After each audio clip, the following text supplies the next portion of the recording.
يا أيها الناس اتقوا ربكم الذي خلقكم من نفس واحدة وخلق منها زوجها وبث منهما رجالا كثيرا ونساء واتقوا الله الذي تساءلون به والأرحام إن الله كان عليكم رقيبا يا أيها الذين آمنوا اتقوا الله وقولوا قولا سديدا يصلح لكم أعمالكم ويغفر لكم ذنوبكم ومن يطع الله ورسوله فقد فاز فوزا عظيما فإن خير الحديث كتاب الله وخير الهدي هدي محمد صلى الله عليه وسلم وشر الأمور محدثاتها وكل محدثة بدعة وكل بدعة ضلالة وكل ضلالة في النار.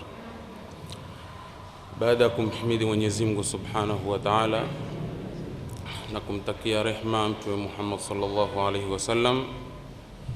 Tunamshukuru Mwenyezi Mungu Azza wa Jalla kutuwezesha tena kukutana pahala hapa patukufu kwa lengo la kukumbushana na kuaidhishana, hususa kwa yale ambayo yatoka katika kitabu kitakatifu cha Qur'ani, kitabu ambacho kimeteremka au kimeteremshwa kwenye mwezi tulionao mtukufu wa Ramadhani.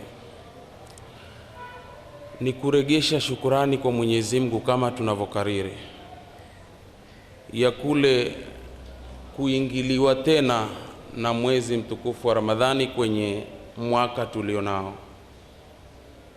Kwa hivyo ni fursa zitumiwe kama vile jinsi tulivyozungumza katika khutba ya Ijumaa, ili nafasi hii ambayo ni nadira tena kupatikana isipokuwa kwa yule aliyejaliwa, ili tusizipoteze na tupate yale mavuno ambayo ndio yanayotakiwa mtu kuyapata katika mwezi huu.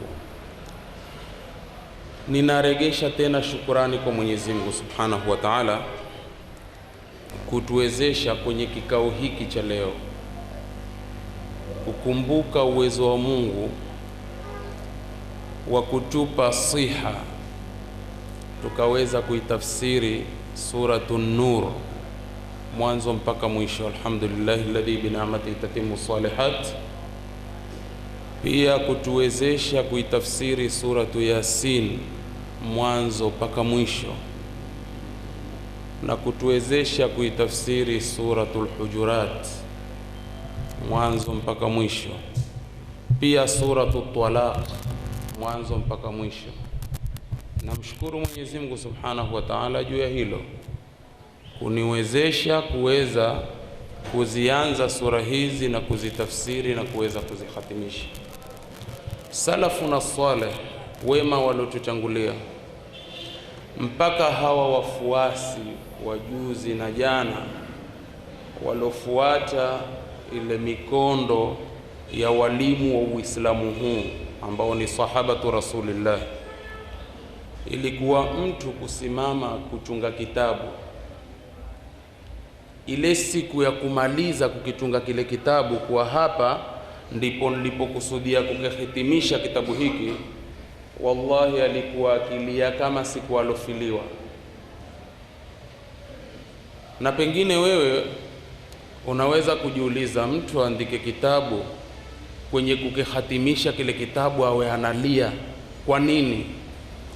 Wallahi alazim, watu walikuwa kweli nyoyo zao ni akhira. Hii dunia kweli watu waliifanya ni mapito tu, wakawa katika maisha yao ya dunia hii ni kutumia fursa kuijenga akhira yao, kwa sababu kule kukitunga kitabu kuanzia mwanzo sema mpaka kukihitimisha, wallahi ni taufiki ya Mwenyezi Mungu Azza wa Jalla. Kwa sababu pia hivi sasa nazungumza, pana vitabu vilivyotungwa ambao watungaji wa vitabu hivyo hawakuwahi kuvihitimisha, vikaja vikahitimishwa na watoto wao. Vitabu vingi sana katika tafsiri, vile vile vitabu katika fikhi na vinginevyo walianza kuvitunga tu, lakini wasiweze kuzihatimisha. Kwa hivyo chochote ukikianza ukapata taufiki ya kukimaliza, wewe unataka umshukuru Mwenyezi Mungu Subhanahu wa Ta'ala kwa hilo. Namshukuru Allah Tabaraka wa Ta'ala kwa haya machache ambayo Mwenyezi Mungu Subhanahu wa Ta'ala alituwezesha kuweza kuanza na kuweza kuhatimisha. Kwenye mihadhara yetu ya mwezi huu tulionao, inshallah tutaitafsiri suratul Ahzab. Bila shaka katika sura hii pana mengi ambayo kwanza yatanielimisha mimi mwenyewe na mengi ambayo yatawaelimisha wasikilizaji na kila ambaye taufiki yake anataka Mwenyezi Mungu Subhanahu wa Ta'ala amwafikie katika kufahamu mambo. Katika suratul Ahzab ambao ndio tutakaoitafsiri, Mwenyezi Mungu Subhanahu wa Ta'ala aanza kwa kumnadi ama kwa kumuita Mtume sallallahu alaihi wasallam, lakini angalia alimnadi kivipi. Sema ya ayuhan nabiyyu, ya ayuhan nabiyyu taqillah, ewe nabii mche Mwenyezi Mungu, wala tuti'il kafirina, wala usiwatii makafiri, wal munafiqina, na wanafiki. Inna Allaha kana aliman hakima, hakika Mwenyezi Mungu amekuwa ni mjuzi, na Mwenyezi Mungu Subhanahu wa Ta'ala ni hakim. Mwenyezi Mungu kuwa ni mjuzi, ujuzi wake Mwenyezi Mungu Subhanahu wa Ta'ala umezunguka kila kitu. Hakima, Mwenyezi Mungu ni hakim kwa kuwa Mwenyezi Mungu Subhanahu wa Ta'ala kila kitu amekiweka pahala pake, kwa sababu hakim ni kila kitu kukiweka pahala pake. Na Allah Tabaraka wa Ta'ala amejisifu kuwa ni hakima, inna Allaha kana aliman hakima. Akaendelea kumpa amri Mtume Muhammad kwa kumwambia wattabi' ma yuha ilaika, fuata yale ambao umefunuliwa wewe, fuata yale ambayo umeteremshiwa wahi, min rabbika, kutoka kwa Mola wako. Inna Allaha kana bima ta'maluna khabira, hakika Mwenyezi Mungu amekuwa mjuzi kwa munayoyatenda. Apewa amri Mtume Muhammad sallallahu alaihi wasallam kuwafuata yale ulofunukiwa, fuata yale ambao umeteremshiwa wahi. Hakika Mwenyezi Mungu ni mjuzi kwa munayoyatenda. Akapewa amri nyingine, watawakkal ala Allahi, kisha mtegemee Mwenyezi Mungu. Wakafa billahi wakila, na atosha Mwenyezi Mungu Subhanahu wa Ta'ala kuwa ndiye mwenye kunusuru, kwa kuwa yeye Mwenyezi Mungu ndiye mwenye kutegemewa. Hakuna wa kutegemewa zaidi kuliko Allah Tabaraka wa Ta'ala.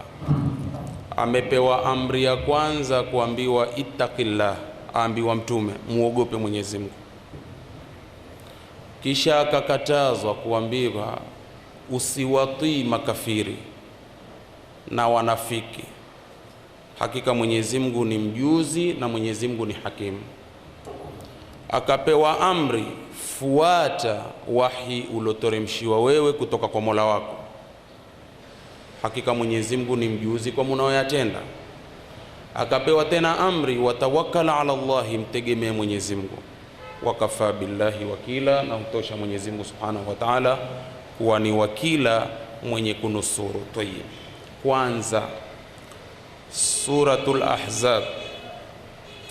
Nini as-sura na ni nini Ahzab? Nini as-sura na ni nini Ahzab? Hii imeitwa suratul Ahzab. As-sura min al-Quran, katika Qur'ani tukufu maana yake imetafsiriwa kwa maana ar-rif'atu li ijlali al-Quran. Ar-rif'atu li ijlali al-Quran ni cheo cha juu cha kuitukuza Qur'an. Hii as-sura maana yake. Haya yamesemwa na kikundi katika watu wa lugha ya Kiarabu. Amma suratun fa inna Allah jalla thanauhu ja'alaha suwar. Suwar ni kama mfano wa Ibn Mandhur aliyosema katika kitabu chake Lisanul Arab, ni kama ghurfatun, kwa kusema ghurfatun ghuraf, rutbatun rutab, zulfatun zulaf, na suratun suwar. Abul Haytham atafsiri kilima cha as-sura kuwa as-suratu min suwari al-Qur'ani indana, asema sura katika sura za Qur'ani kwetu sisi tunavyotafsiri ni qit'atun min al-Qur'ani, ni kipande katika Qur'ani tukufu. Akasema wa anzala Allahu azza wa jalla al-Qur'ana, na Mwenyezi Mungu aliyetukuka ameiteremsha Qur'ani ala nabiyihi, kwa mtume wake, kwa nabii wake sallallahu alaihi wasallam, shay'an ba'da shay, sehemu baada ya sehemu. Yani Qur'ani Mwenyezi Mungu amenteremshia mtume Muhammad sehemu kwa sehemu, na hili la kuteremshiwa Qur'ani Muhammad vipande pande ama sehemu kwa sehemu ni hikma ya hali ya juu sana aliyoifanya Mwenyezi Mungu Subhanahu wa Ta'ala, vile ambavyo Mwenyezi Mungu aitwa Hakim, hodari wa kila kitu kukiweka pahala pake, pia katika kila kitu kukiweka pahala pake hakuiteremsha Qur'ani kitabu kamili jumlatan wahida akakiweka kwenye moyo wa mtume Muhammad. Na wanavyoni wa tafsiri wamezungumza mengi na hikma nyingi la Mwenyezi Mungu Subhanahu wa Ta'ala kufanya hivyo. Qur'ani si kama vitabu vingine vilivyoteremshwa kwa manabii wao au kwa mitume yao kikiwa kitabu kamili, lakini kitabu kamili cha Qur'ani kwa mujibu wa wenye elimu ya Qur'ani wanasema kiliteremka jumla moja kikitoka Lauhul Mahfudh kwa Mungu, Lauhul Mahfudh jumlatan wahida ila samai dunia, kikawekwa kwenye mbingu hii ya dunia, kwenye nyumba inayojulikana kwa riwaya tofauti tofauti Baitul Izza. Nyumba iliyoko mbingu ya kwanza inayojulikana kama Baitul Izza, kilishuka kitabu kitakatifu cha Qur'ani jumla moja kutoka Lauhul Mahfudh kikawekwa hapo.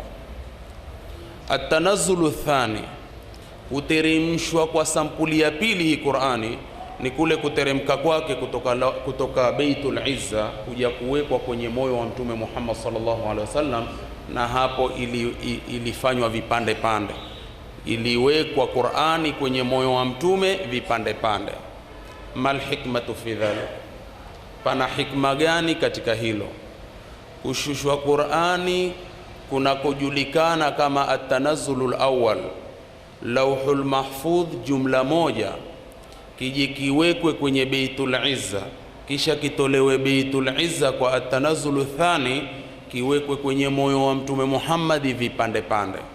Hikma ni nyingi sana, nitataja tu moja katika hikma ni ubaki uhai wa mtume sallallahu alaihi wasallam kwa ile Qur'ani kuwekwa kwenye moyo wake vipande pande. Maana makadirio ya Qur'ani kitukuliwe kitabu kizima kiwekwe kwenye moyo wa mtume Muhammad, mtume Muhammad hangeweza kuhimili uzito wake. Qur'ani tukufu inasema law anzalna hadha alqur'ana ala jabalin la ra'aytahu khashi'an mutasaddian min khashyati llah. Lau Qur'ani hii jumla moja wanaosema wanavyoni tungeliteremsha kwenye jabali, lile jabali kwa uzito wa Qur'ani lingelisagika sagika. Moyo wa mtume Muhammad si mgumu kushinda jabali. Ikiwa jabali kwa Qur'ani litakuwa hali hiyo, je, kitukuliwe kitabu kizima kiwekwe kwenye moyo wake? Ingekuwa hawezi kuhimili. ndipo pale Mwenyezi Mungu kamwambia Mtume sallallahu alaihi wasallama kuhusu hiki kitabu ambacho kitawekwa kwenye moyo wake, inna sanulqi alayka qawlan thaqila, hakika sisi tutaweka kwako wewe au kwenye moyo wako maneno ambao ni mazito. Qur'ani ni maneno mazito mno na lazima yachukuliwe uzito wake hii Qur'an.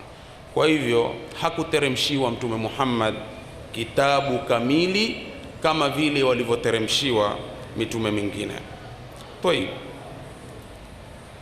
aliteremshiwa shay'an fa shay'an wa Qur'anan faraqnahu litaqra'ahu 'ala an-nasi 'ala mukthin, na hii Qur'ani tulikuteremshia wewe vipande pande ili upate kuwasomea watu kwa usahali.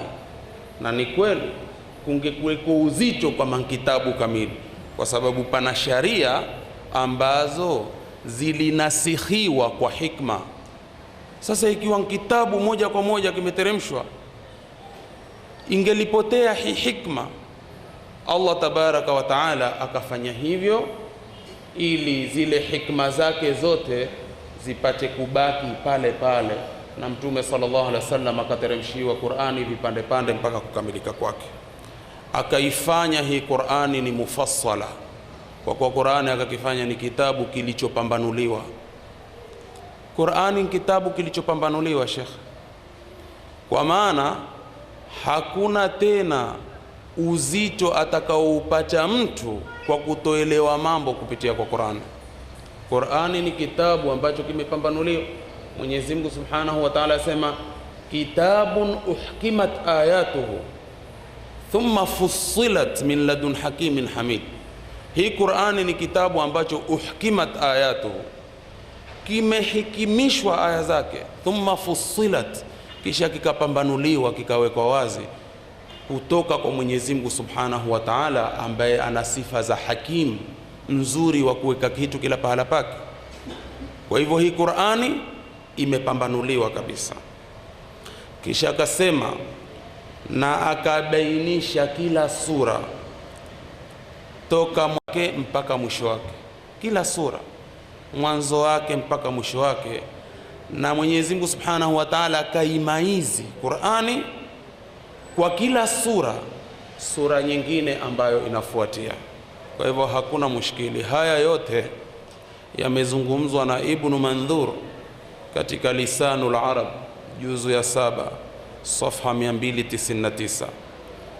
Ar-Raghib al-Asfahani katika kitabu chake Mufradatu Alfadhi al-Quran safha 434 akitafsiri sura kwa kusema hivi: as-suratu al-manzilatu ar-rafi'a, sura ni daraja ya juu.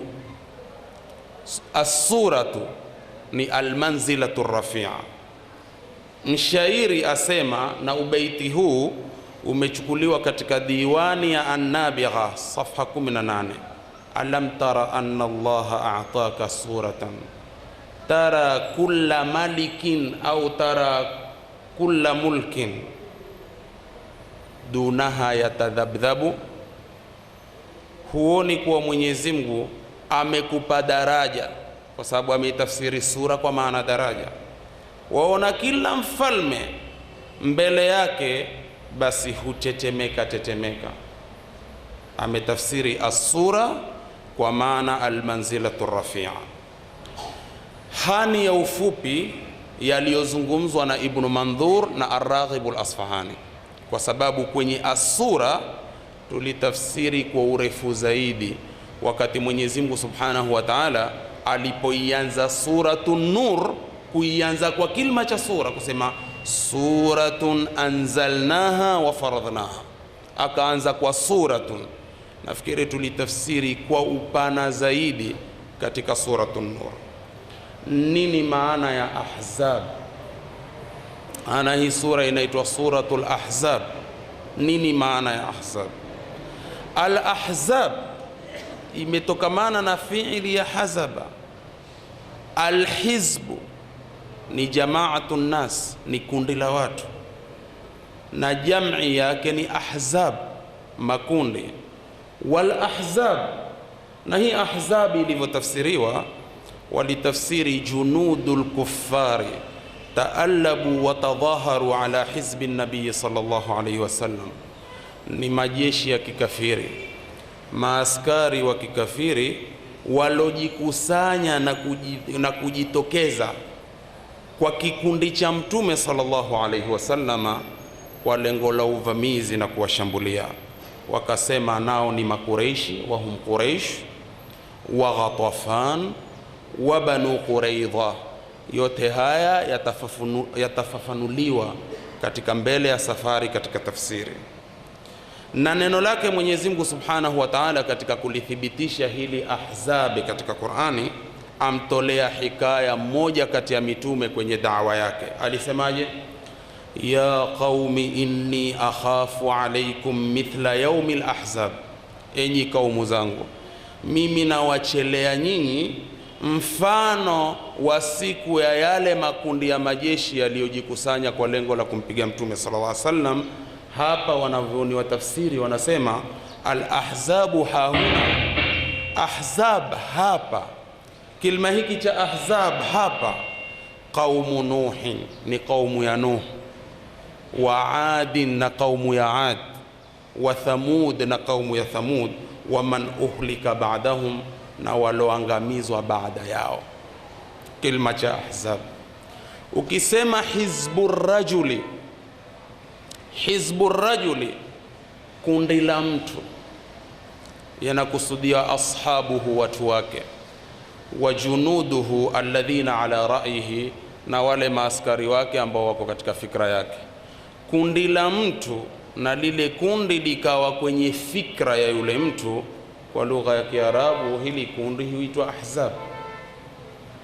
Walmunafiquna walkafiruna, wanavyoni wa tafsiri wanaendelea kututafsiria kwamba wanafiki na makafiri hum hizbu shaitan, angalia wameitwa ni makundi, ni kundi la shetani.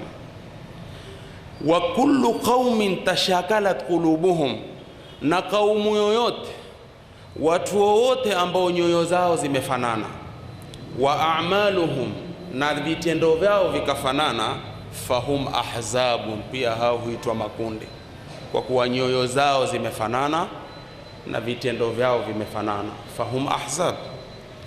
Hata kama hawakukutana baadhi yao kwa baadhi, mkana mfano wanavyoona wasema daraja manzilatu Adin wa Thamud wa Firaun, hawa daraja ya Ad, Thamud, Firaun, hawa waitwa ulaika al-ahzab, hao pia ni nini? Ni makundi.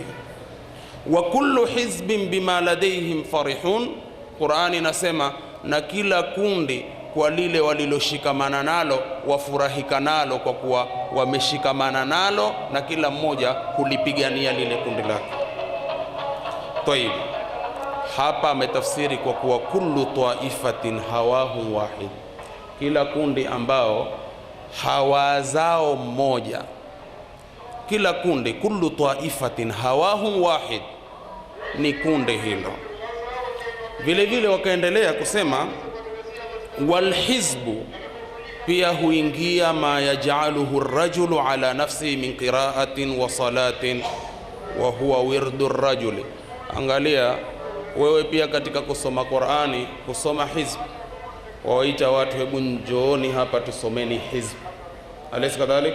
Ile kusema njooni tusomeni hizbu, huwa mumejikusanya kwa hilo, laingia katika tafsiri hiyo, kwa kuwa ni wirdu ar-rajul, uradi wa mtu kwenye kusoma Qur'ani tukufu.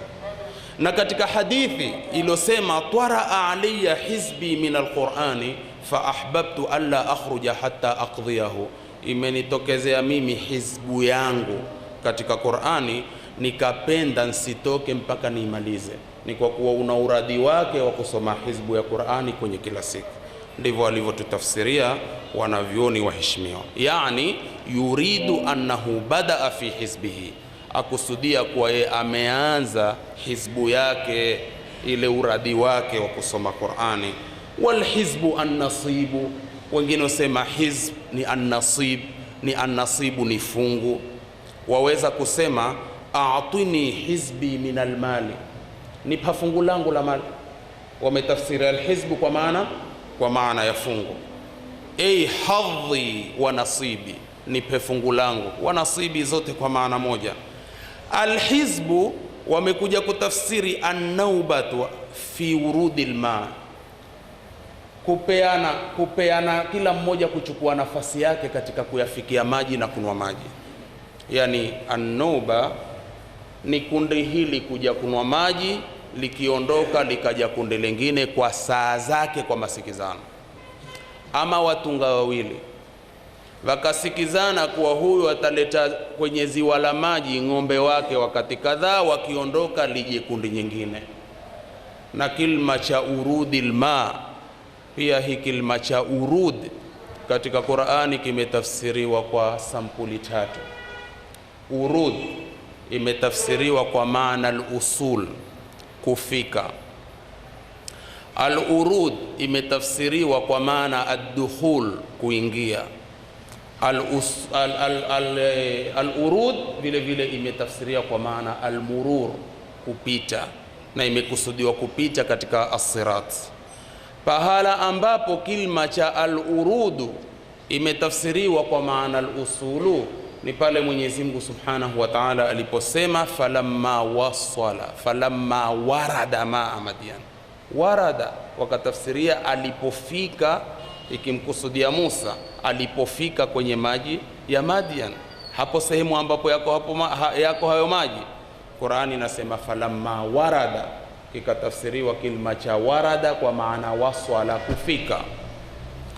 Hiki kilma kikatafsiriwa kwa maana ya kuingia kwenye aya tukufu ya Qur'ani inayosema innakum wama ta'buduna min dunillahi hasabu jahannama antum laha waridun, hakika yenu nyinyi na mnavyoviabudu asiyekuwa Mwenyezi Mungu basi ni kuni za moto, nyinyi mutaingia. Antum laha waridun, kwa kuwa nyinyi kwenye huo moto mutaingia. Hapa kimetafsiriwa kilma cha al-urudu kwa maana ya kuingia. Vile vile kilma cha al-urud kikatafsiriwa kwa mara ya tatu kwa maana al-murur, kupita katika sirat, ile jisr ambayo iko kwenye yani moto wa jahannam, ile njia nyembamba ambayo kila mmoja atapita kulingamana na amali yake. Mwenyezi Mungu katika Qur'ani asemaje? Wa in minkum illa wariduha kana ala rabbika hatman maqdiya thumma nunajji alladhina ittaqaw wa nadharu adh-dhalimina fiha jithiya, hakuna hata mmoja katika nyinyi isipokuwa atapita katika hiyo sirat. Ushaona hapa al-urud ametafsiri kwa maana ya kupita. Hilo ni jambo ambalo Mwenyezi Mungu ashalipitisha. Kisha tutawaokoa wale wacha Mungu, tuache madhalimu wakianguka kwa magoti wakiingia katika moto wa jahannam. Zote hizi ni katika faida zinazotoka katika tafsiri ya Qur'ani tukufu, kitabu hiki kitakatifu ambacho kimekusanya mengi ya faida yetu sisi kama watu wa kitabu hiki. Ndugu katika imani, wengine wakatafsiri alhizbu as-sinfu minan nas, sampuli katika watu, pia huitwa hizbu. Wengine aljamaatu wa taifa, zote zarudia kwenye maana moja. Wal ahzabu at-tawaifu allati tajtami'u ala muharabati al-anbiya alayhimus salam. Ahzab ni makundi yanayojikusanya kupiga vita manabii, hata si kumpiga vita mtume peke yake. Yote hayo huitwa ahzab.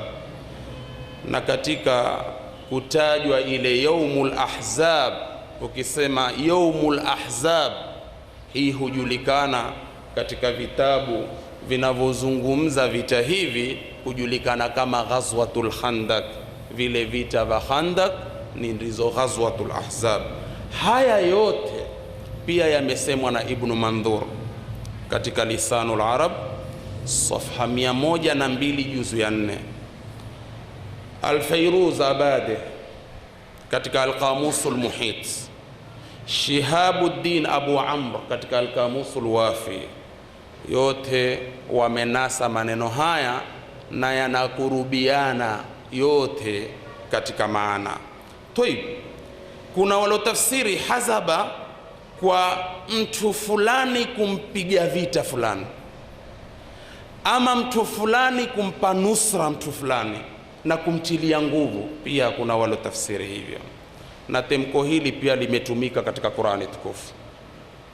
Hili temko la al-hizb na temko hili ambalo limechomolewa kuwa jina ya hii sura tunayoitafsiri limetajwa katika Qur'ani tukufu. Mwenyezi Mungu amelitaja katika aya 12 suratul Kahf, wakati aliposema ayyul hizbaini ahsa lima labithu amada, lipi katika makundi mawili ndilo lililodhabiti hisabu ya sawa katika zile siku walizokaa ashabul kahfi kwenye pango yao. Sura hii mwanzo mpaka mwisho ni kisa hiko, limetumiwa kilma cha alhizbu kwenye ayul hizbaini. Pia Mwenyezi Mungu Subhanahu wa Ta'ala kalitaja tena temko hili kwenye aya ya 19 suratul Mujadala, ulaika hizbu shaitan, hilo ni kundi la shetani. Kalitaja tena kwenye sura tunaoitafsiri suratul Ahzab, Mwenyezi Mungu Subhanahu wa Ta'ala aliposema walamma ra'al mu'minuna al-ahzaba, na waumini walipoyaona makundi ya makafiri. Hii ni ibaratun anil mujtami'ina limuharabati nabii sallallahu alaihi wasallam, ni ibara ya wale waliojikusanya kwa lengo la kumpiga vita mtume sallallahu alaihi wasallam.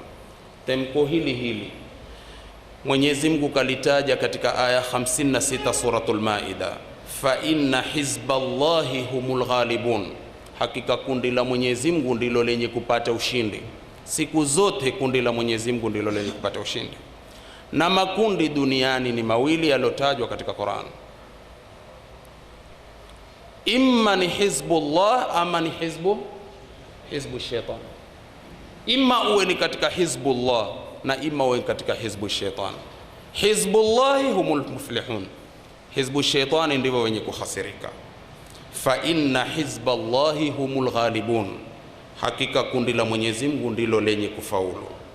Kimetajwa kilima cha hizb katika Ahzab aya ya 20. Pia Mwenyezi Mungu amelitaja temko hili kwa maneno yalotoka kwenye ndimi za wanafiki wakati wa vile vita venyewe. Mwenyezi Mungu alipowanasa kwa kusema yahsabuna al-ahzaba lam yadhhabu, kwa maana walikuwa wakidhani haya makundi ya majeshi ya kikafiri kuwa hayataondoka, hayajaondoka. Wa in yati al-ahzabu, na makundi ya majeshi ya kikafiri yakija, yawaddu annahum baduna fil arab, Mwenyezi Mungu sema wanatamani kuwa wao wataweko majangwani pamoja na wabedui, kisha kuzipulika vile vita vilivyo baada dhalika kutokwa na maneno yao ambao ni kinyume na dini. Yote hayo yatakuwa wazi katika mbele ya safari insha Allah. Hapa aya ya 20 Mwenyezi Mungu Subhanahu wa Ta'ala akalitaja jina kama hili, kama Ar-Raghib al-Asfahani anavyosema katika kitabu chake. Amma suratul Ahzab, hii suratul Ahzab, wanaviona watuambia sura hii min as-suwaril madaniya, hizi ni katika sura zilizoshuka Madina, allati tatanawalu al-janib at-tashri'i lihayati al-ummati al-islamiyya, ambayo imekusanya na kuingilia upande wa tashri'i ya maisha ya umma wa Kiislamu, ambao sura za Madina wanavyoona wasema ndiyo ilivyo hali ya sura za Madina zote huja sana kwa janibi hizo. Wakasema tunaweza kufanya talkhisi sisi kwenye maudhui makubwa sana ya sura hii katika nukta 3. Nukta ya kwanza, at-tawjihat wal adabu al-islamia, mielekezo iliyotoka kwenye sura hii na adabu halisi ya Kiislamu iliyozungumzwa kwenye sura hii. Bila shaka inatuhusu sisi, inanihusu mimi, na mhusu kila Muislamu. Kwa hivyo nukta ya kwanza ambayo hii sura imeingilia ni mielekezo na adabu za Kiislamu, na sisi Waislamu lazima tuwe na mielekezo ya Kiislamu na vile vile ni lazima tuwe na adabu za Kiislamu. Janibu ya pili, al-ahkamu wa tashri'atu al-ilahiyya, hukumu nyingi na sharia za Mungu. Tashri', mambo yote yaliyowekewa sharia, utajua imewekwa sharia kuwekewa nani. Hii ni janibu ya pili iliyokusanywa na sura hii. Janibu ya tatu ni alhadithu an ghazwati al-ahzabi wa bani Quraidha, ni mazungumzo ya Mungu aliyoyazungumza kwenye sura hii kuhusiana na vita viwili, ghazwatul ahzab wa bani Quraidha. Zitawekwa wazi sana kulingamana na yale matatu ambayo tumeshiriwa na wanatafsiri yalokusanywa na sura kama hii. Kwa nini sura hii ikaitwa suratul ahzab?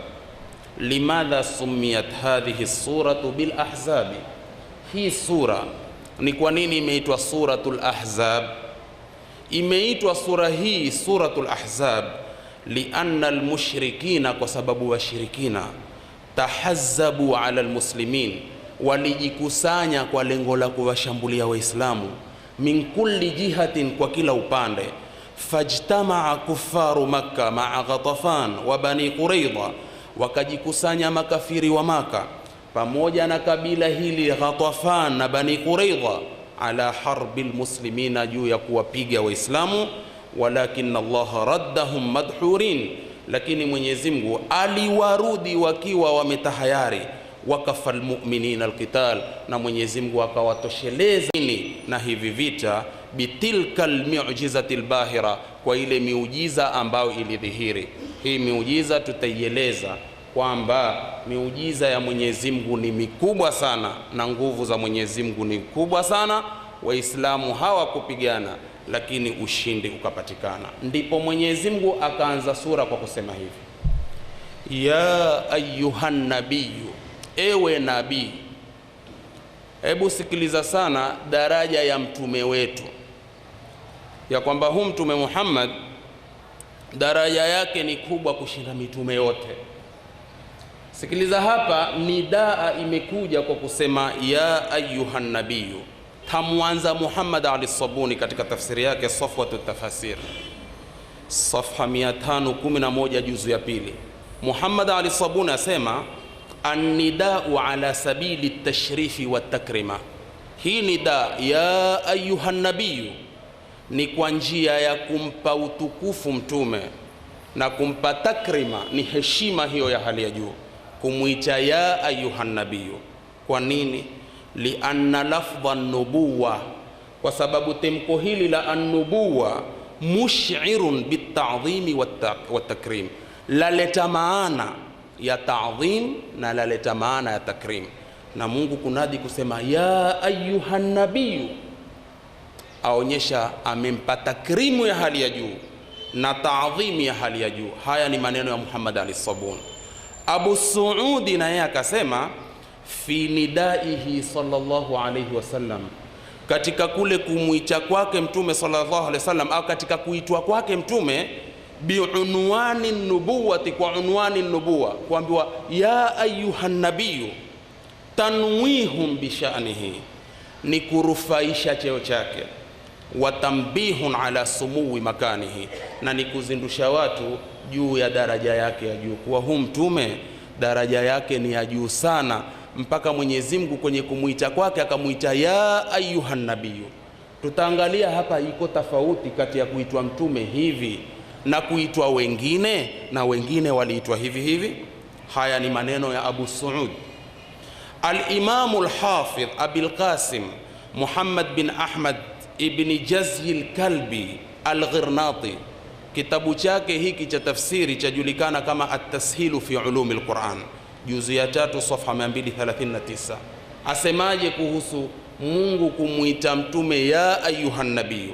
Asema nidaun, ni muito, fihi takrimun, ambao ndani yake pana takrima kubwa sana, lahu, kwa mtume, liannahu, kwa sababu yeye Mwenyezi Mungu nadahu bin nubuwa, amemuita mtume kwa sifa za nubuwa. Na hii an-nubuwa ukenda kuitafsiri, hutafsiriwa kwa maana ya wahi, cheo chake kupitia kwa wahi. lianna an-nubuwata bimaana al-wahy. Katika baadhi ya tafsiri ndipo wale walipofupisha kutaka kutofautisha kati ya ar-rasulu na an-nabiyu. Walisemaje? Walisema kullu nabiyin kullu rasulin nabiyun walaysa kullu nabiyin rasulun. Yani walifanya lugha nyepesi, kullu rasulin nabiyun, kwa kuwa kila mjumbe mwenye kutumwa pahala ni nabii, kwa maana hupewa wahi. Walaysa kullu nabiyin rasul, si kila nabii, kwa maana si kila anayepewa wahi ni mjumbe hutumwa pahala. Kwa nini tofauti hii?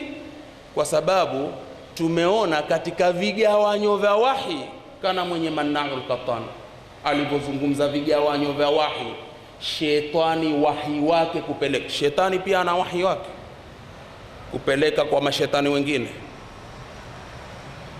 Tungu una wahi wake hupeleka kwa wenzake, alaysa kadhalika? Nyuki wana wahi wao hupelekeana wao kwa wao. Bali hata mwanamke pia ilikuja taabiri ya Qur'ani kwa maana ya wahi. Wa auhaina ila ummi Musa an ardhi'i fa idha khifti alayhi fa alqihi fil yam. Mewahi kutumwa mtume akiwa mwanamke katika tarehe ya kutumwa manabii? Hatujaona.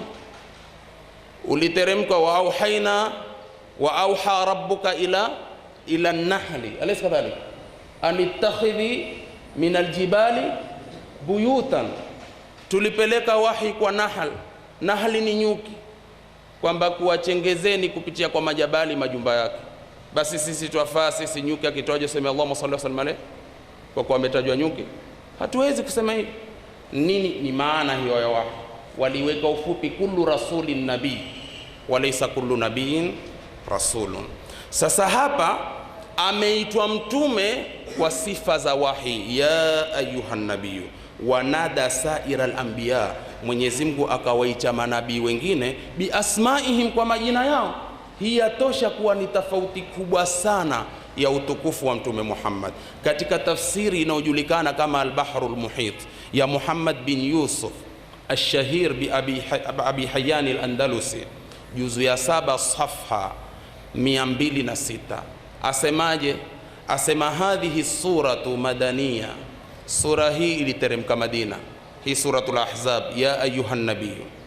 Wataqaddama, naisha changulia, anna nidaahu sallallahu alaihi wasallam, kwamba kule kuitwa kwake mtume, rehma na amani zimshikie yeye, Mwenyezi Mungu kumuita ya ayuhan nabiyyu, ya ayuhar rasulu, huwa ala sabili tashrifi wa takrima, ni katika njia ya kumtukuza na ni katika njia ya kumuinua cheo. Watanwih bimahalihi, na ni kukuza pale pahala pake alipo mtume sallallahu alaihi wasallam. Wa fadilatihi, na ubora wake. Kisha kasemaje? Abi Hayyan al-Andalusi kasema, wajaa nidau ghairihi bismihi, ukaja mwito asiyekuwa mtume kwa jina lake. Ka kaulihi ta'ala ya Adamu, Mwenyezi Mungu amemwita ya Adamu kwa jina lake. Kwenye neno la Mwenyezi Mungu suratul Baqara aya 33, qala ya Adamu anbi'uhum biasma'ihim. Hapa Mwenyezi Mungu kamwita Adamu kwa jina lake, waelezee majina yao. Na neno la Mwenyezi Mungu kwenye suratul Baqara aya 35, wa qulna ya Adamu uskun anta wa zawjukal janna. Hapa pia Mwenyezi Mungu kamuita Adamu kwa jina lake. Na neno la Mwenyezi Mungu katika suratu Taha aya 117, faqulna ya Adamu inna hadha aduwwun laka wa li zawjika. Mwenyezi Mungu hapa kamuita Adam. Jamanini, mnatofautisha haya tunazungumza. Mtume Muhammad kamuitaje Mwenyezi Mungu? Naam, ya ayuhan nabiyyu, ama ya ayuhar rasulu. Angalia mitume mingine tumemwanza kwa Adam, amemuita ya Adamu kwenye sura hizo tulizozitaja. Mwenyezi Mungu kwa Nuhu, msikilize Nuhu, kamuita kwa jina lake katika suratu Hud aya 46, qala ya Nuhu innahu laysa min ahlika innahu amalun ghayru salih, ewe Nuhu, hakika huyo si katika watu wako, amefanya amali isiyokuwa mzuri. Anazungumza Mwenyezi Mungu kwa kumuita Nuhu kwa jina lake, wakati mtoto wake alipojifanya hamnazo. Mwenyezi Mungu akamwambia ya Nuhu, amemuita kwa jina lake. Mwenyezi Mungu Subhanahu wa Ta'ala huyu Nuhu amemuita kwa jina lake katika aya 48 katika sura hii. Qila ya Nuhu bit bisalamin minna, kulisemwa ewe Nuhu, shuka kwenye hiyo jahazi kwa amani itokao kwetu sisi. Kamuita ya Nuhu. Tukenda kwenye aya nyingine ni Ibrahim alayhi salatu wassalam. Msikilize, Mwenyezi Mungu amuita kwa jina lake pia katika suratu Hud aya 76. Ya Ibrahimu a'rid an hadha, ewe Ibrahim, puza hili, wachana na hili. Amemuita ya Ibrahim, kamuita kwa jina lake.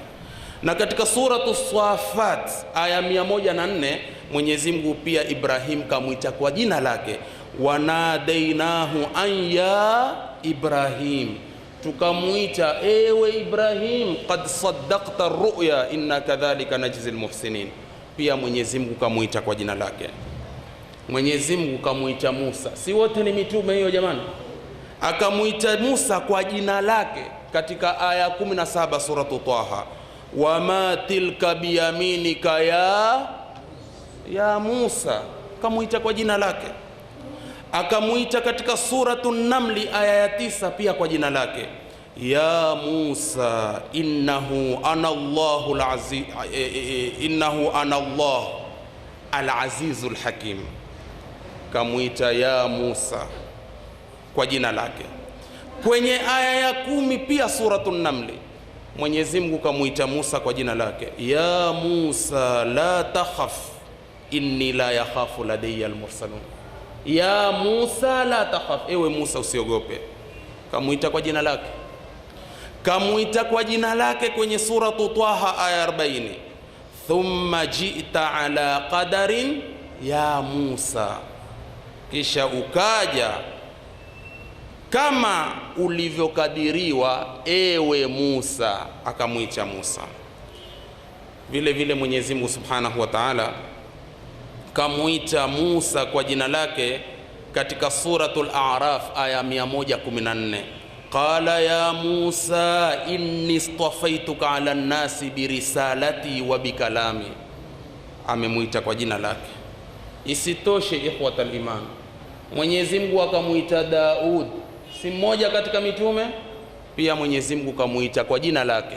Hakumuita kama alivyomuita Muhammad, kamuita kwa jina lake kwenye aya 26 suratu Swad, ya Daudu inna ja'alnaka khalifatan fil ardh, ewe Daudi, hakika sisi tumekufanya wewe kuwa khalifa katika ardhi. Kamwambia ya Daudu, kamuita kwa jina lake.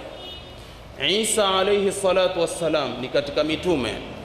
Mwenyezi Mungu Subhanahu wa Ta'ala pia kamuita kwa jina lake kwenye aya 55 suratu Ali Imran, idh qala Allahu ya Isa inni mutawaffika wa rafi'uka ilayya. Ya Isa, ewe Isa, kamuita kwa jina lake. Yahya ni katika mitume. Mwenyezi Mungu Subhanahu wa Ta'ala katika aya ya 6 suratu Maryam pia kamuita kwa jina lake. Katika aya ya 12 suratu Maryam, ya Yahya khudhil kitaba biquwa, akamuita kwa jina lake ya Yahya. Akamuita Zakaria kwa jina lake katika aya ya 6 suratu Maryam, kama kasemaje, ya Zakaria inna nubashiruka bighulami ismuhu Yahya. Wote kawataja, lakini hapa ya Zakaria kamuita kwa jina lake.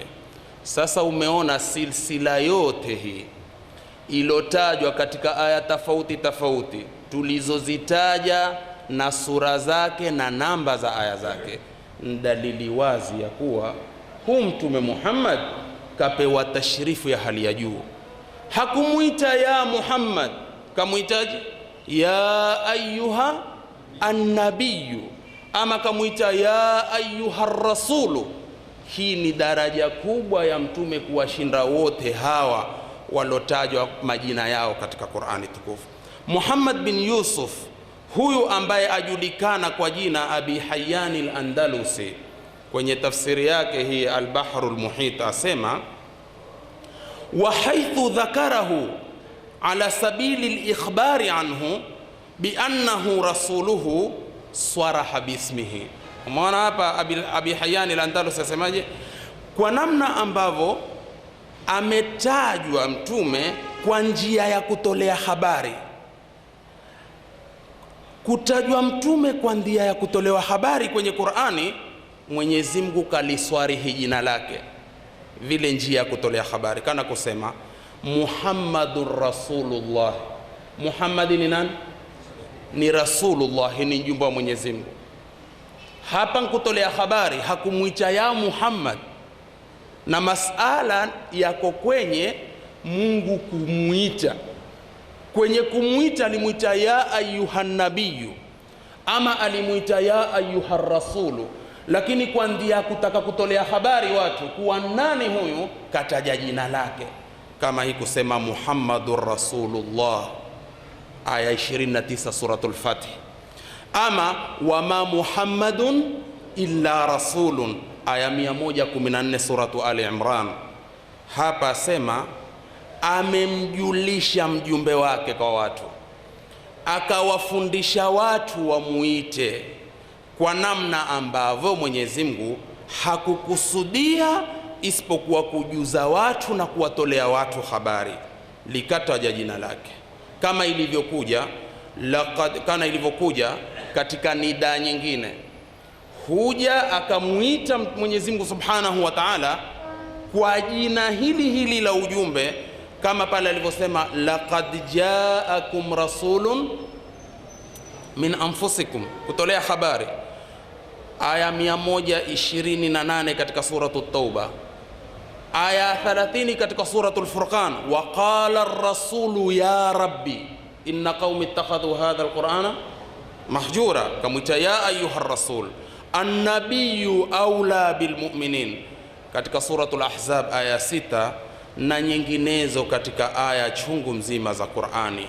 Tafsiru Ruhul Maani ya Al-Alusi juzu ya 11 safha 170 yasema, nada jalla wa ala, amemuita Mwenyezi Mungu aliyetukuka aliye juu, biwasfihi, amemuita kwa sifa zake sallallahu alaihi wasallam, duna ismihi, bila kumuita kwa jina lake, ta'dhiman lahu wa tafkhima, kwa ajili ya kumuadhimisha na kumweka daraja juu. Qala fil Kashaf, pia akasema haya katika Kashaf, na Al-Kashaf ni tafsiri ya Az-Zamakhshari, kwa hakika Mwenyezi Mungu aliyetukuka amejalia mwito wa mtume kati ya manabii wote alayhi salatu wassalam, kumuita kwa sifa zake ni kumpa karama, ni kumpa utukufu, na ni kumpa tashrif, na ni kumkuza ile daraja yake, na vile vile kukuza fadhila zake. Lakini akalitaja jina lake wakati anapotolea watu habari. Mtume nani? Muhammadur Rasulullah, kalitaja jina lake kana ilivyo katika aya 29 suratul Fath. Hakuwa Muhammad isipokuwa ni mtume 144 katika suratu Ali Imran, kwa njia ya kuwapa watu habari kuwa mtu huu ni nani. Lakini akitaka kumuita kama ilivyoanza suratul Ahzab, ya ayyuhan nabiyyu. Ikhwatal iman, hii ni daraja kubwa sana alopewa mtume Muhammad sallallahu alaihi wasallama katika kuitwa kwa wasfu huo, bila ya mitume mingine, kama jinsi tulivyoona katika aya tukufu za Qur'ani. Hii ni kwa sababu ya kuwajulisha watu kwamba mtume huyu Muhammad ni mjumbe wa Mwenyezi Mungu, na ni kuwalakini watu wamuite mtume sallallahu alaihi wasallam, wamuite kwa hilo jina. Hakuna tofauti kati ya ule mwito wa kutolea habari kama jinsi ulivyoona. Akitaka kuwaeleza watu mtume nani, kulitaja jina lake. akitaka kumuita, ataka kumpa ujumbe, ni kama vile namna tulivyoona, ewe mtume, ikaya sharia mbele, ittaqillaha wala tuti'il kafirina wattabi' ma yuha ilayhi watawakkal ala Allah. Zote hizi ni amri amepewa baada ya kuitwa kwa wasfu kama huu. Ndugu katika imani, Mwenyezi Mungu alipomwambia ya ayuhan nabiyu, kisha akamwambiaje? Ya ayuhan nabiyu ittaqillaha, ewe nabii mche Mwenyezi Mungu. Abu Suudi asema katika makusudio ya ittaqillaha, almuradu bittaqwa, makusudio ya taqwa, almaamuri bihi, ile takwa iliyoamrishwa, athabatu alayhi, ni mtu kuthubutu katika uchamungu. Lazima ndugu zangu, ni mtu athubutu katika kumcha Mungu, thubutu katika kucha Mungu. Wal izdiyadu minhu, na mtu kuzidisha uchamungu, yani uchamungu kwa mtu usipungue. Makusudio kuambiwa ittaqillah, nani mcha Mungu kumshinda mtume? Ndugu zangu, yuko mtu hivi sasa ni mcha Mungu kumshinda mtume? Na haimaanishi kuambiwa mtume ittaqillaha kwamba mtume alikuwa hachi Mungu. Umeona, iko lugha ambayo sisi huja tukapata ufahamu muovu, tukafahamu sivyo. Kana mfano katika kule kufundishwa watu tabia ya Mtume Muhammad, si watu hupita kwenye ibara alilolisema yeye, adabani rabbi fa ahsana ta'dibi, au sivyo? Amenifundisha adabu Mola wangu na akaifanya nzuri adabu yangu. Utakwenda kwenye maana kwa kuwa alifundishwa adabu, kwa kuwa alikuwa hana adabu? Hapana. Mkana vile tunavyosema, ukipewa nasaha si kwa kuwa umenasihika. Mfahamu? Umeona aya zazunguka hapo hapo, ni kwa kuwa yoyote waweza kumpa nasaha. Na nasaha ukimpa mtu si kwa maana mtu ni mkosa, humpa nasaha ima kwa kosa ili atoke kwenye kosa, ama humpa nasaha kumuhimiza kwa usawa alonao. Vijana wakaelewa takabu, lakini inshallah Mungu atatupa fahamu za sawa sote bibarakati shahri Ramadhani mubarak inshallah. Kwa hivyo ukipewa nasaha si kwa kuwa umenasihika, ni mwanadamu kamilifu, ni wa Mungu. Na nasaha huja sampuli mbili. Hupewa nasaha kwa kuhimizwa ulilo nalo, ni 5 salawati, we kama barobaro. Kakupa nasaha kita endelea kuswali, si kwa maana uswali. Ama naweza kukupa nasaha umeteteka kidogo katika swala zako, kakwambia kidogo sivyo ulivyokuwa, ndivyo maana ilivyo. Kwa hivyo ukisikia pengine tumesema tunataka kutoa nasaha pande zote, usiseme kwamba una haki ya kutoa nasaha kwa watu fulani, kwani hapana, sivyo jamaa, sivyo. Chucheni Mungu na Ramadhani tukufu. Na Mtume Muhammad alipoambia ittaqillah, tuweza kujasiri kusema Mtume Muhammad alikuwa si mcha Mungu? Subhanallah, Mtume Muhammad alikuwa ni atqan nas, mcha Mungu zaidi kushinda watu wote. Lakini Mwenyezi Mungu amwambia ittaqillaha, kwa maana kita katika hiyo takwa, kwa sababu majaribio ni mengi ya kujaribiwa wewe kwenye msimamo wako wa dini. Na kajaribiwa mtume kwa mengi, lakini alivyojaribiwa mtume huwa ni tarehe kwetu sisi, na tarehe hii sisi huisoma kupitia kwa Qur'ani. Lakini subhanallah, taufiki ya kufahamu anaotaka ni Mwenyezi Mungu Subhanahu wa Ta'ala. Mtume kajaribiwa kwa wanawake, mtume kajaribiwa kwa mali, mtume kajaribiwa kwa jaha, mtume kajaribiwa. Je, atachecheka kwenye msimamo ama atakita kwenye msimamo? Ndilo hilo la kuhimizwa kuambiwa ittaqillaha, kwa kuwa makafiri watataka mambo kwako. Kafiri akitaka mambo kwa mtume na Mwenyezi Mungu akwambia ittaqillaha, kafiri hawezi kutaka kwako? Jamani, ikiwa ametaka kwa mtume akaambiwa ittaqillaha, aweza kutaka kwako. Kwa hivyo ittaqillaha, na wewe pia nche Mungu, ukite kwenye msimamo ulionao. Ndivyo namna kufundishana na kupeana nasaha. Tayib, akaambiwa ittaqillaha, fa inna lahu baban wasi'a, takwa ina mlango mpana, wa makanan aridha, ina na daraja pana mno, la yunalu madahu, kikomo chake urefu wake haiwezi kupatikana. Shekhe, takwa ni lango shekhe. Pana kitabu nimensahau mchungaji hata jina la kitabu chenyewe. Wajua hichi kitabu kimeandikwa kwa unwani ya at-taqwa. Kitabu kizima huzungumza kuhusu ucha Mungu tu jamani. Ina maana mlango wake ni nini? Ni mpana sana. Ni mtu kumwomba Mungu akite kwenye ucha Mungu, ni mtu kuomba Mungu awe na thabati katika kule kucha Mungu kwake. Ndipo akaambiwa mwenye mtume, ya ayuhan nabiyyu taqillah.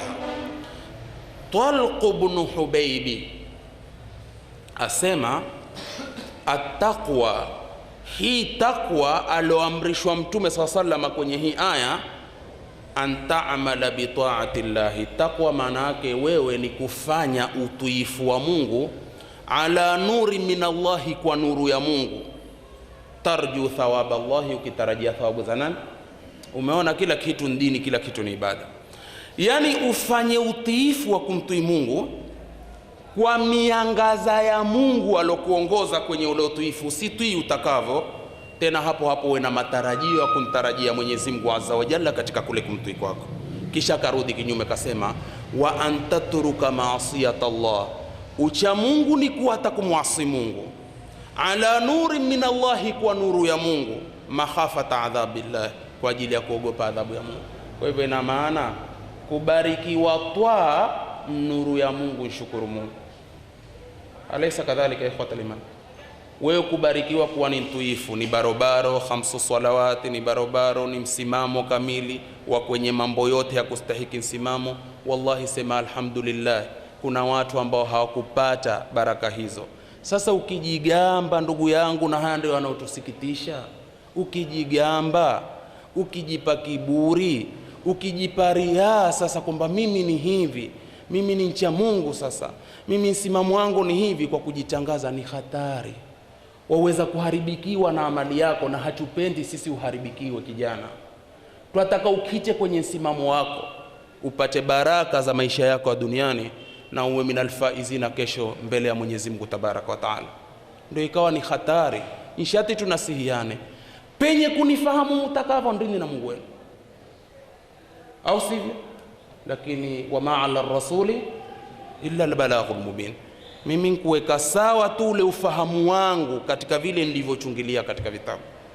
Wallahi kuata maasia kwa nuru ya Mungu, ukiona umeupiga konde moyo wako, humwasi Mungu, humangi mangi na warembo, huvuti sigara, huvuti bangi, hujishirikishi katika maskani ya aina yoyote ambao ya uasi Mwenyezi Mungu, wallahi piga sijdatu shukri, na unayemwona nsikitikie, mwambie pia huu ni nja wa Mungu. Muhuni aliyoko kwenye maskani ni nja wa Mungu, apiga onazi kwenye vigaro vya nazi pia ni nja wa Mungu. Sasa ikiwa wewe huvuti bangi, hulimiraa, hunwi nazi, kuna wanao vasikitikie, upeleke dawa, asa aweza kugeuka wanazi akakushinda wewe ntuifu. Wa madhalika ala Allahi biaziz, na hilo kwa Mungu si zito. Kwa hivyo ni lazima tuishi kwa nidhamu ya hali ya juu katika dunia hii, na tupeane heshima ya hali ya juu. Mkubwa amheshimu mdogo, mdogo amheshimu mkubwa. Si haki kuvundiana heshima, ndivyo itakiwavyo katika dini hii. Kwa hivyo ukiona umeata maasia, ujue nuru ya Mungu, yomshukuru Mola wako, umsikitikie na mwenzako, kwa sababu pengine wewe pia ulitoka kwenye mkondo huo huo, ukapata baraka za Mungu, ukavuka hapo kwa haraka sana kabla yake yeye. Na kila kitu kinaenda kwa kadhaa na kadari ya Mungu, na kila mmoja kwenye kuongoka kwa siku yake, kwa saa yake, kwa mwezi wake, kwa mwaka wake. Tunamuomba Mwenyezi Mungu atupe thabati katika dini. Tayib, Tabari katika tafsiri yake asema Mwenyezi Mungu kumwambia mtume ittaqillaha bi ta'atihi, kwa kumtii, mche Mungu kwa kumtii, wa adai faraidhihi, na kutekeleza faradhi zake, wa wajibi hukukihi alaik, na wajibu wa haki za Mungu kwako, wal intihai an maharimihi, kukomeka na maharamisho yake, wa intihaki hududihi, na kupanda mipaka yake, kukeuka mipaka yake. Ali ibn Abi Talib radhiyallahu anhu naye akasema attaqwa huwa alkhawfu min aljalili, taqwa ni mtu kuwa na hofu ya kumwogopa jalil ambaye ni Allah tabaraka wa taala. Wal amalu bitanzili, na kuitumia Qur'ani ndio tanzilu min hakimin hamid. Wal qanaatu bil qalili, kukinai kwa kichache ulichokipata. Ukipachacho kwa siku sema alhamdulillahi rabbil alamin. Wal istidadu li yawmir rahili, kujiandaa na siku ya safari. Kujiandaa na siku ya safari ni safari ambao haina kurudi, kwangu mimi, kwako kijana, kwako barobaro, kwa nzee, kwa nyanya, kwa yoyote. Ni saa ikifika utaenda, tutaachana mikono kama vile jinsi nilivyozungumza. Kwa hivyo ni lazima mtu awe na istidadi kamili ya kujiandaa na siku ya safari ambayo haina kurudi. Mungu katuongoza vipi katika istidad? Kasema watazawadu fa inna khayra zadi attaqwa. Akarudisha hapo hapo, jiandaeni na zawadi. Hakika zawadi bora za mtu kujiandaa enda kwa Mola wake ni attaqwa, ni ucha Mungu, na ucha Mungu ndio ukaja kwa sifa hizi. Waman yattaqillaha yaj'al lahu makhraja wa yarzuquhu min haythu la yahtasib. Mwenye kumcha Mungu, Mungu humtolea usahali, humpa makhraj, matoko kwenye mambo na vifunguko kwenye vifungo. Kwa nini? Kwa sababu wa ule ucha Mungu wake. Wayarzuquhu min haythu la yahtasib, atamruzuku kwa namna ambavyo yeye hajui. Mungu atakupa riziki yako tu. Waman yattaqillaha yaj'al lahu min amrihi yusra. Zote ni aya. Mwenye kumcha Mungu, Mwenyezi Mungu atansahilishia mambo yake yote. Unataka usahali wa mambo yako, vaa nguo ya ucha Mungu kwenye maneno, vaa nguo ya ucha Mungu hata kwenye matendo yako. Isitoshe, aya ya pili, aya ya tatu kwenye ucha Mungu, waman yattaqillaha yukaffir anhu sayiatihi wa yu'dhimu lahu ajra. Mwenye kumcha Mungu, basi Mwenyezi Mungu humsamehe dhambi zake, baada dhalika na malipo yake kuyafanya makubwa. Zote jamanini, hizo ni katika daraja alizozitaja Mwenyezi Mungu Subhanahu wa Ta'ala katika masala ya ucha Mungu, na akaamrishwa mtume, ya ayuhan nabiyyu taqillah, kwenye kumwambia wala tuti'il kafirina. Tumalize aya tatu katika sura hii kwa leo. Usiwatui makafiri na wanafiki. Haina maana kuwa mtume ilikuwa hata na mawazo ya mbali ya kuwa tamtui kafiri katu. Lakini nini? Angalia, amkataza alilokatazika nalo ni yale ambayo utakanifahamu mimi na wewe. Mafhumu? Analo mtume la kutomtui kafiri na kumtui mnafiki, na hapo Mungu akamwambia wala tutil kafirina. Tumefahamiana? Na anao mtume ucha Mungu, juu ya kuwa na ucha Mungu, na Mwenyezi Mungu akamwambia ya ayuhan nabiyyu taqillah. Ndivyo mambo alivyo, ndugu zangu ni katika imani. Na hapa alimwambia wala tutil kafirina. Makafiri walitaka kwa kujaribu, mambo ni mengi. Walimtaka mtume, bwana tutakupa mali, achana na msimamo wako. Mtume hakuchukua mali. Tutakupa mrembo, akapangiwa yote hayo, alikataa. Tutakupa jaha, cheo, pengine huku kuchangaza kwako wataka cheo, kumbe ni msimamo. Na msimamo ulithubutu kwa kitabu cha msimamo, kwa sababu ule alotumia ufasaha alivundwa na ufasaha wa Qur'ani katika sura Fussilat, mpaka akamwambia mtume, nyamaza, hayo unayonena yana uzito kuliko yangu. Ni kisa kirefu sana. Wakamwambia haya, uje kanisani siku moja tuabudu pamoja, ili na sisi tuingie msikitini siku moja. Si dini yote waliyataka.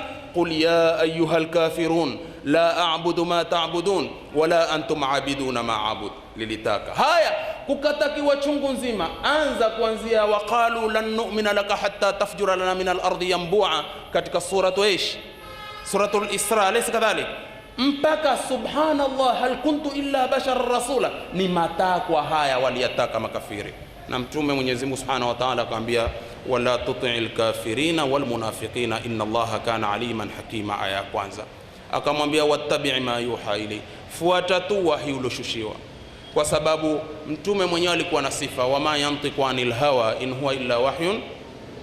Na hapa angalia, subhanallah, yeye mtume la yantiqu anil hawa in huwa illa wahyun, na hapo Mwenyezi Mungu akamwambia wattabi' ma yuha ilay. Si kwa maana kuwa aliko mtume hafuati wahi, ni kukita na kuhimizwa ya kuwa usimfunukie mtu ambalo hujafunukiwa na Mwenyezi Mungu Subhanahu wa Ta'ala. Ndipo hakumfunukia Khola bintu Thalaba, kwa sababu ilikuwa hakuna ufafanuzi wa Mwenyezi Mungu, mpaka ilipoteremka qad samia Allahu qawla allati tujadiluka fi zawjiha. Ndipo hapo mtume kapata barabara ya kufunua wahi huu, kumfunulia Khola bintu Thalaba. Inna Allaha kana bima ta'maluna khabira, Mwenyezi Mungu ni mjuzi kwa yote mnayoyafanya. Mwisho aya ya tatu Mwenyezi Mungu akamwambia watawakkal ala Allah, mtegemee Mungu. Wa kutegemewa ni Mungu. Mwanadamu si mtu wa kutegemewa. Mwanadamu ukimtegemea aweza kukuruka kesho kuta kwa ukweli. ukweli muloafikiana na mtu aweza kukuruka. Ndivyo mwanadamu alivyo. Ndipo Mtume katika Hijjatul Wada alitosheka ushuhuda waliotoa wanadamu kuwa umetekeleza, lakini mbona alikinyosha kidole chake mbinguni na kumwambia Allahumma fashhad, Mungu we shuhudia, kwa kuwa kafa billahi shahida, kwa kuwa hawa walionikubali leo, hawa walionielewa leo, waweza wakaniruka kesho. Neno la Mungu halianguki wala neno la Mtume halianguki. Sasa Mtume kanshuhudisha Mungu, kafa billahi shahida, na ambapo na nyinyi pia mashahidi kwa Mtume alitekeleza, Mtume kafikisha, akaambiwa ntegemee Mungu, wa kafa billahi wakila, wa man yatawakkal ala Allahi fahuwa hasbuhu, inna Allaha balighu amrihi kad ja'ala Allahu likulli shay'in qadra. Ndugu zangu katika imani, tusimame kwenye hizi aya 3 kwa leo, siku ya kwanza. Akipenda Mwenyezi Mungu, kesho tutakwenda kwenye aya ya 4. Kuna kifungu kimoja cha kwanza kwenye aya ya 4, kisha muhadhara wa kifungu cha pili kwenye aya hiyo hiyo ya 4, kisha kifungu cha 3 kwenye hiyo hiyo aya ya 4, kwa sababu pana mambo matatu muhimu Mwenyezi Mungu ameyaunganisha kwenye aya moja tu ya 4. Kwa hivyo aya ya 4 yenyewe itazaa mihadhara mingapi?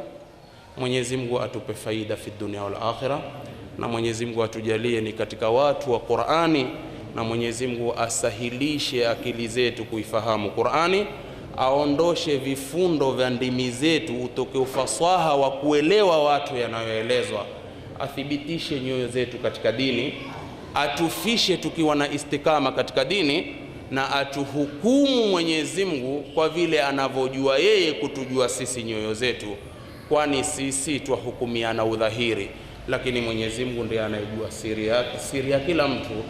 Allahu ya'lamu sirra wa akhfa wallahu a'lamu bima fi suduril alamin.